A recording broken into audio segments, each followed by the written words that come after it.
नमस्कार, माझं नाव अवधूत महेश आंबोकर आहे. तर माझा आजचा प्रश्न असा आहे की हे खरं आहे का की वेगवेगळ्या कामासाठी आपल्याला वेगवेगळ्या देवाकडे जावं लागतं? वेगवेगळ्या कामांसाठी वेगवेगळ्या देवांकडे जाऊ. काय असतं की आपण मानव आहोत. आपण जे जे काही करतो किंवा आपली जी काही काम करण्याची प्रणाली आहे, यंत्रणा आहे, त्या स्वरूपातच आपण देव ही जी यंत्रणा आहे किंवा अस्तित्व आहे त्याचा आपण विचार करत असतो. जर आपल्याकडे सरकार चालवतं, मग सरकारमध्ये अर्थ खातं आहे, गृह खातं आहे, पोलीस डिपार्टमेंट आहे. या प्रकारे आपण या संकल्पनेचा पण विचार केला काय. शेवटी हे सगळं जसं मी आत्ता सांगितलं देवाविषयी, तसंच हे की मी ते क्रिएट केलं. मग एकदा देव ही संकल्पना आपण सगुण रूपात मांडली, आपल्या ब्रेनची, आपल्या मेंदूची मर्यादा आहे किंवा आपल्या बुद्धीची मर्यादा आहे की आपल्याला शब्द नाही कळत, आपल्याला प्रतीकं कळतात. त्यामुळे कुठलाही शब्द म्हटल्याबरोबर तुमच्यासमोर ते प्रतीक उभं राहतं. जर एखादा शब्द मी म्हटला आणि त्याचं प्रतीक तुमच्यासमोर नाही उभं राहिलं तर तुम्हाला तो शब्दच कळत नाही. जसं आपण गणपती म्हटला, गणपती सर्वांना ठाऊक आहे. गणपती म्हटल्यावर लगेच डोळ्यासमोर काय उभं राहतं? 4 हात, अशी सोंड, मोठे सुपा एवढे कान, डोक्यावर मुकुट वगैरे वगैरे उभं राहतं. तेच म्हणून मी तुम्हाला सांगितलं कवटळ मंगळू.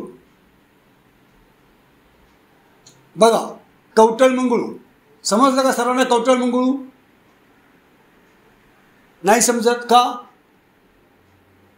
कारण कवटळ मंगळू म्हटल्यानंतर नेमकं कुठलं प्रतीक बघायचं, काय रूप बघायचं हे डोळ्यासमोर येत नाही.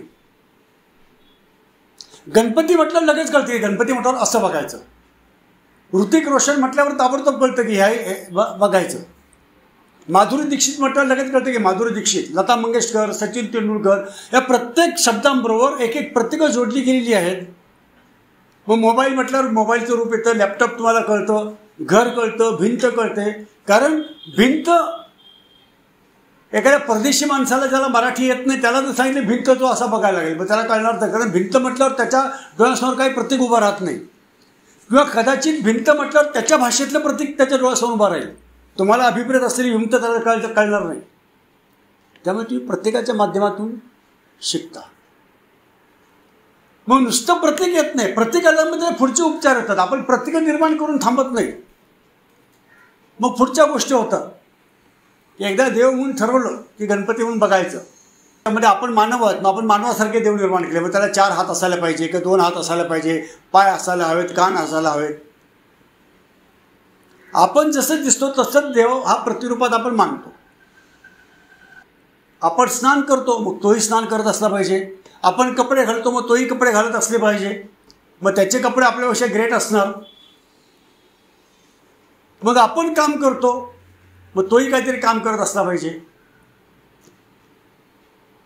मग त्यातून या संकल्पना निर्माण होतो की अमुक देव अमुक काम करतो. मग निर्माण करणारा देव हा, पालन पोषण करणारा देव हा, संहार करणारा देव हा. कारण पृथ्वीमध्ये एवढ्या घटना घडत आहेत की संतती होते, विवाह होतो, घात होतात, अपघात होतात, युद्ध होतात, तह होतात, शांती होते, शेतात धान्य पेरलं जातं, ते खूप पीक असं उगवून येतं. हे सगळं घडतंय. सूर्य उगवतो, सूर्य मावळतो, वर्ष होत आहेत. हे सगळं जर घडत असेल तर एकच व्यक्ती हे कसं करेल? मग ते वेगवेगळे त्यांनी डिपार्टमेंट दिले की ब्रह्मा निर्मिती, विष्णू पालन करता, महेश ज्याला रुद्र म्हणतो, शंकर म्हणतो, तो संहार करता. मग एकदा हे कॅटेगरी केली की आपल्याला तो सोपं जातं. आपण सरकार गव्हर्नमेंटमध्ये पण बघतो ना की अनेक डिपार्टमेंट वेगवेगळे असतात. एखाद्या कंपनीमध्ये सेल डिपार्टमेंट वेगळं असतं, मार्केटिंग डिपार्टमेंट वेगळं असतं, पर्चेसिंग डिपार्टमेंट वेगळं असतं, प्रोडक्शन डिपार्टमेंट वेगळं असतं, अकाउंट डिपार्टमेंट वेगळं असतं. आणि त्यांचे वेगवेगळे हेड असतात. तसे मग आपण पण त्या डिपार्टमेंटचे वेगवेगळे हेड करून टाकले की हा या ब्रह्मा या डिपार्टमेंटचा हेड, विष्णू ह्या डिपार्टमेंटचा हेड, शंकर ह्या डिपार्टमेंटचा हेड. अशा प्रकारे आपण मुळामध्ये असे कुठेही कप्पे ह्याच्यात नाही आहेत. ते अस्तित्व तेच आहे. तेव्हा तुम्ही कुणालाही काहीही मागू शकताय. मुळात आपल्या डोक्यामध्ये क्लिअर पाहिजे की मी जे मागतोय ते मागणारी फ्रिक्वेन्सी, ज्याला म्हणतो स्पंदन, ती मला निर्माण करता यायला. तुम्हाला एक फ्रिक्वेन्सी का स्पंदनाचे वेगळं विषय आहे, ते तुम्हाला सांगेन नंतरच्या प्रश्नामध्ये येईल याकडेच. तर ह्या प्रकारचं जे आहे की आपण ठरवतो आधी की हे जे आहे समृद्ध आहे, मला जर धनसंपत्ती हवी असेल तर मी या विश्वामध्ये एक समृद्धी निर्माण करणारं जे चैतन्य आहे, अस्तित्व आहे, मी त्याच्याकडे गेलं पाहिजे आणि त्याच्याकडून मागितलं पाहिजे किंवा त्याला जाऊन मागितलं पाहिजे. त्यामुळे म्हटलं ते कंपार्टमेंट आहेत, म्हटलं तर नाहीत. शेवटी तुम्ही ठरवणार आहात. आणि गंमत सांगतो, तुम्ही आता यांनी सांगितलं की काय, आता जसं मी सांगितलं की शंकर अमुक करतात, विष्णू अमुक करतात, ब्रह्माजी अमुक करतात, किंवा सरस्वती अमुक करतात. तुम्ही सर्व देवांची स्तोत्र वाचा आणि गणपतीचं स्तोत्र वाचा. प्रत्येक स्तोत्राच्या फलश्रुतीमध्ये हेच सांगितले की आयुष्य मिळेल, आरोग्य मिळेल, ऐश्वर मिळेल, शत्रूंचा नाश होईल, विद्यार्थ्यांना विद्या मिळेल, धनार्थांना धन मिळेल, मोक्षार्थांना गती मिळेल, ज्यांचा संतती ज्यांना हवे त्यांना संतती प्राप्त होईल, ज्यांचा विवाह न झाला त्यांचा विवाह होईल, ज्यांना रोग झाले त्यांचे रोग बरे होतील. व हेच नेमकं तुम्ही शंकराच्या स्तोत्रामध्ये पण मिळेल, तुम्हाला हेच गणपतीच्या स्तोत्रामध्ये पण मिळेल फलश्रुती.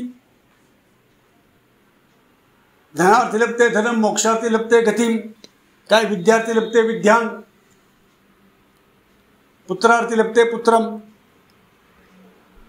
हेच तुम्ही लक्ष्मीचं स्तोत्र वाचा, त्याच्यामध्ये तेच मिळेल. हेच तुम्ही विष्णूचं स्तोत्र वाचा, तेच मिळेल. आणि सरस्वतीचं स्तोत्र वाचलं तरी त्याच्यामध्ये पण तेच मिळेल. देवी सप्तशतीमध्ये महासरस्वती सुक्त आहे, त्याच्यामध्ये पण फलश्रुती तेच. त्यामुळे ती शक्ती, ती एकच शक्ती, मग ती सरस्वती म्हणा, लक्ष्मी म्हणा, पार्वती म्हणा, काली म्हणा, चंडी म्हणा, कृष्ण म्हणा, राम म्हणा, विष्णू म्हणा, गोविंद म्हणा, गोपाळ म्हणा, हरी म्हणा, शंकर म्हणा, महेश म्हणा, रुद्र म्हणा, भैरव म्हणा, हे सगळं द्यायला समर्थ आहे.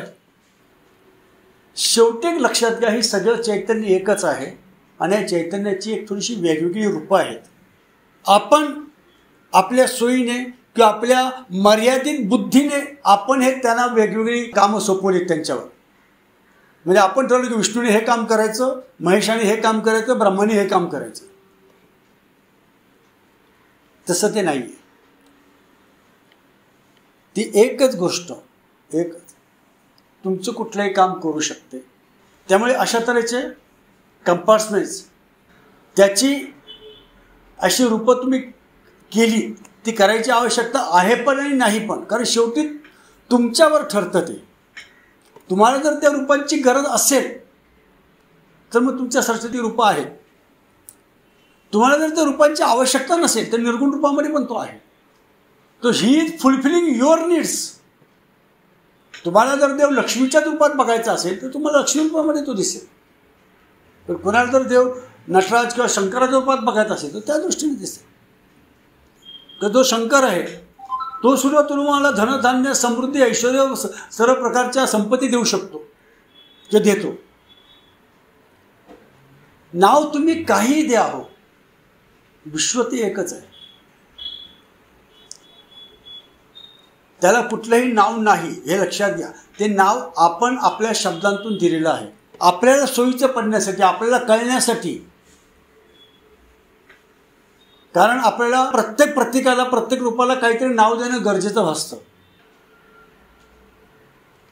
त्याशिवाय आपल्याला व्यवहारच करता येत नाही. देवाशी व्यवहार करायचा आहे म्हणून तुम्ही ती नावं दिलेली आहेत. त्या नावाचा आणि त्याचा काही संबंध नाही, किंवा सगळ्याच नावाशी त्याचा संबंध आहे.